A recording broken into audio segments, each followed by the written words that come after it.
राज्य आपका है सर, ये आपको अंदाजा होगा ना, 3,66,000 इन एलिजिबल वोटर कौन है ये? अभी तो जनवरी में तो हुआ था बाकायदा ऐसे सर। जी देखिए, आपके सवाल के जवाब पर आऊं इसके पहले बस मैं 2-3 लाइन बोलना चाहूंगा गरिमा जी, अगर आपकी अनुमति हो तो। कह दीजिए। हाँ। अभी आप बहुत देर से राष्ट्रीय जनता दल और कांग्रेस के प्रवक्ताओं से कुछ जानना चाह रही थी और आपको शायद निराशा हाथ लगी होगी, क्योंकि ना तो इनके पास कोई तथ्यात्मक जानकारी है, केवल एक पॉलिटिकल एजेंडा है, एक पॉलिटिकल नैरेटिव है और भ्रम फैलाने का एक इनके पास एक एजेंडा मात्र है। पूरी प्रक्रिया सुप्रीम कोर्ट के सुपरविजन में चली और सुप्रीम कोर्ट का जो भी इनिशियल ऑब्जर्वेशन रहा, बस 2-3 लाइन में बोलूंगा। सुप्रीम कोर्ट यह बार बार बोलते रहा कि पूरी प्रक्रिया वोटर फ्रेंडली है। सुप्रीम कोर्ट ने एसआईआर खारिज करने की इनकी मांग को खारिज कर दिया। सुप्रीम कोर्ट ने यह बार बार बोला कि वोटरों को जोड़ना और हटाना, वो तो पीछे छूट गया। आज का अपडेट जो मैं आपसे, हो सकता है आपका बयान हेडलाइन ऑफ द डे हो, ये 3,66,000 वोटर जिन्हें चुनाव आयोग इन एलिजिबल कह रहा है, क्या आपकी सत्ता है? आपको पता है कौन है ये लोग? जी बस आपने मेरी बात काट दी, बस मैं एक लाइन और बोलूंगा गरिमा जी, बस मैं एक लाइन और बोलूंगा आपकी अनुमति से।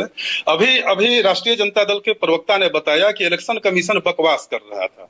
पूरी प्रक्रिया में इन लोगों ने इलेक्शन कमीशन जैसी संवैधानिक संस्था के लिए चोर, बकवास, ऐसे ऐसे शब्दों का इस्तेमाल किया मानो वह कोई संवैधानिक संस्था नहीं बल्कि कोई पंसारी की दुकान हो। ये है राष्ट्रीय जनता दल की घबराहट। अब मैं आपके सवाल पर, मैं विद ड्यू रिस्पेक्ट आपसे कह रही हूँ, समय कम है, अगर आप प्रिसाइजली जवाब देंगे जी तो हेडलाइन ऑफ द डे होगा, कौन है ये इनएलिजिबल वोटर्स? देखिए, चुनाव आयोग ने प्रत्येक मोर्चे पर आकर जो कुहासा था उस कुहासा को छांटने का काम किया है। और जहां तक मैं समझ पा रहा हूं, वैध दस्तावेज जिनके पास नहीं है वो लोग अयोग्य की श्रेणी में रखे गए हैं। और जैसे ही ये लोग दस्तावेज जमा करेंगे, चूंकि सुप्रीम कोर्ट ने, लेकिन भारत में आधार कार्ड की डुप्लीकेशन की समस्या भी तो सारे लोग जानते हैं। यानी ये घुसपैठी है चुनाव, देखिए ना, सुनिए, यानी अगर डुप्लीकेट आधार कार्ड के साथ है यानी घुसपैठी है, ये मान लेना। नहीं, देखिए, घुसपैठ जैसे शब्दों का मुझे नहीं लगता है कि चुनाव आयोग से कोई ताल्लुकात है। चुनाव आयोग के लिए नागरिकता जैसे शब्द ज्यादा मायने रखते हैं।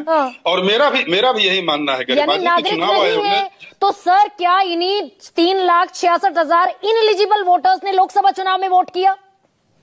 और अगर किया तो गलती किसकी है? नवल शर्मा जल्दी से जवाब दे दीजिए।